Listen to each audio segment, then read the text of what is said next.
If you played yesterday's game prediction, I'm sure you're smiling right now because a few of us played it in-house and so yeah, money for today on set.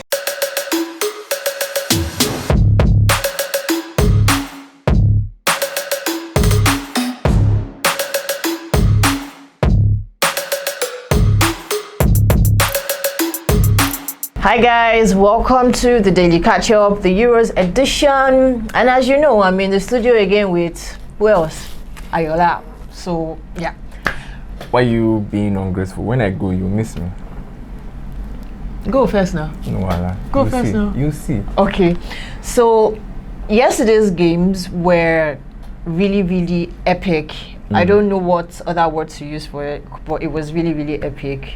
Not because I won a few, but because, but you know, it was not what you expected. There were a lot of emotions going up and down. Even watching it here in the studio, you know, there was so much emotions here and there. So Ukraine beat North Macedonia, and then we watched it, and then you saw the penalty that was missed. 2 penalties. And then he kicks it in again. Like, what kind of sorcery is that? But that's the only thing that football can, no, not the only thing, but that's what football does to you. The emotions, the way you can't even predict what is going to happen next. And then we saw Belgium, Denmark. It was a very emotional game. But, you know, we were saying yesterday maybe Belgium would try to be the bigger person and now Denmark win. But come on. At first we thought, okay, are you guys trying to be nice? But we saw them, you know, turn up. And then we saw the impact Kevin De Bruyne had in the game, coming in, giving an assist, and then scoring a goal. Another beautiful game. And Netherlands, I don't even know what to call that game. I don't really know how to describe it. But we saw Depay in his glory. We saw Depay do Depay things. Exactly. We saw him do Depay things. So now we have Italy, Belgium, and Netherlands all in the round of 16. Who will join them today? Who would qualify for the round of 16? We don't know yet, but we hope it's people that we are anticipating, the faves, Portugal, Spain, and the likes. Most likely it's going to be them. I mean, Portugal already have 3 points. It might be enough for them. 3 points, 3 goals. Okay. So they just have to avoid getting beaten silly to qualify at this point. Why did you say beaten silly? It's Portugal. Yeah, and they can get beaten silly. So let's move on to today's game. So who are we talking about first? First up is Croatia taking on Czech Republic. Croatia lost their first game against England. Yeah. And it's not like they were poor.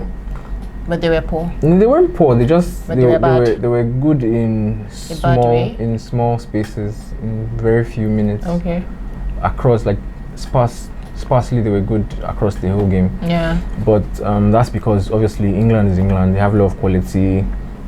Probably you'd say more quality than Czech Republic. But then Czech Republic beat Scotland in their first game. Yeah. So they'd be a bit more relaxed, not as desperate for the 3 points as Croatia would be, and that might help them in a way, because against Scotland, they majorly counted on counter-attacks and fast breaks. And if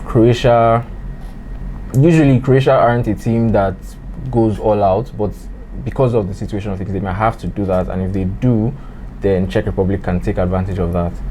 But overall, on the overall balance, I think Croatia might just take this one because they need it more, basically. So who are the players that we should look out for, key players and the G players? Well, for Czech Republic, it would have to be Patrick Schick again. Rockets goal. Because, I mean, after the brace in the first game, and especially the second goal, everybody's attention is going to be on him. Definitely. Then, as well, it's going to be interesting to see how the midfield is going to pan out with Thomas Souček of West Ham coming up against Kovacic, Modric, and and also Kufal as well, also of West Ham, found some joy on the right for Czech Republic. And given the type of player he is, the way that Czech Republic play, he's also someone to look out for from fullback.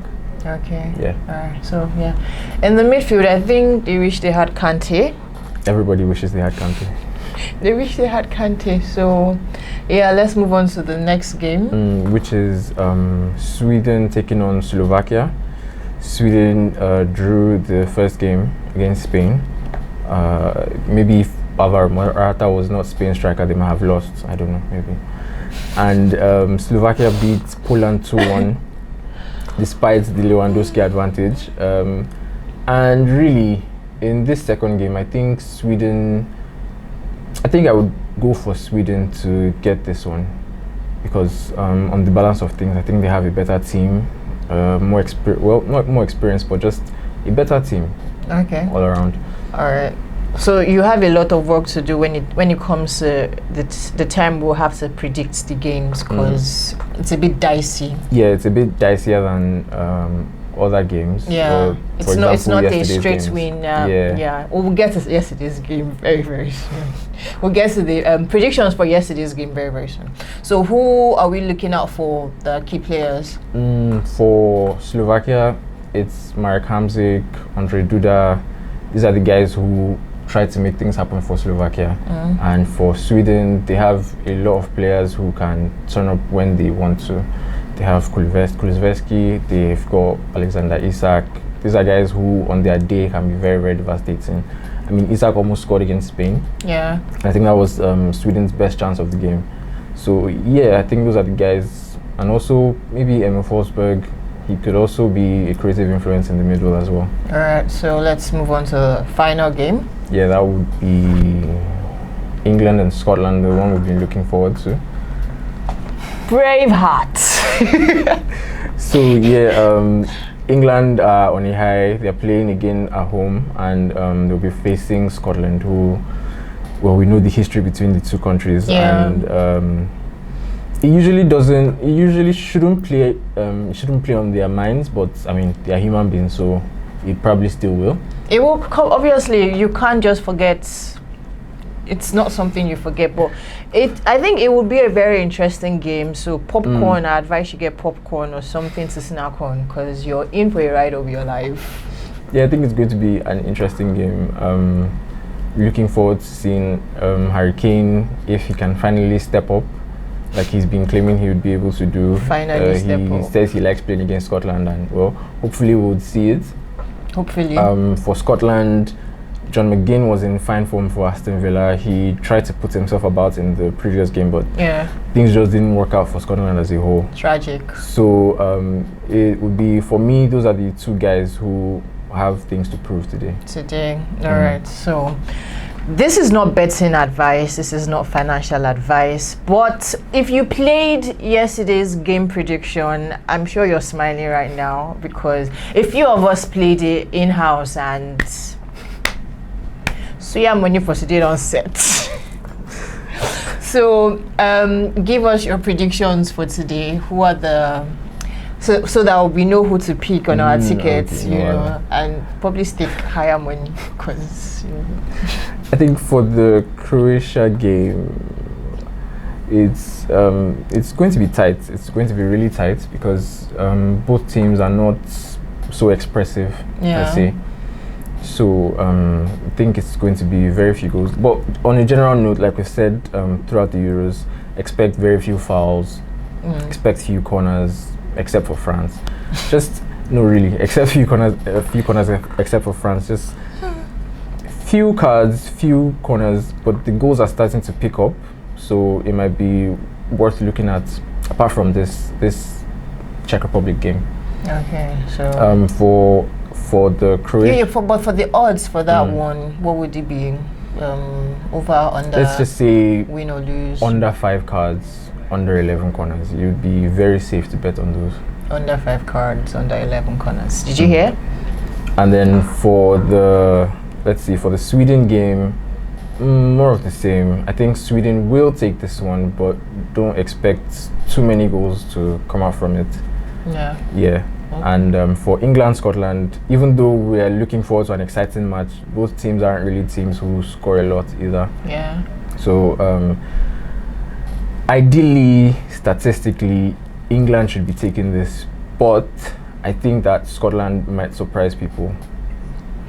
That's the beautiful thing about football. Surprises, like, I look forward to it. Except maybe if it's my team playing, then no, don't try that. But that's the beautiful thing of about football. So thank you for joining us on today's episode. We would see you next time.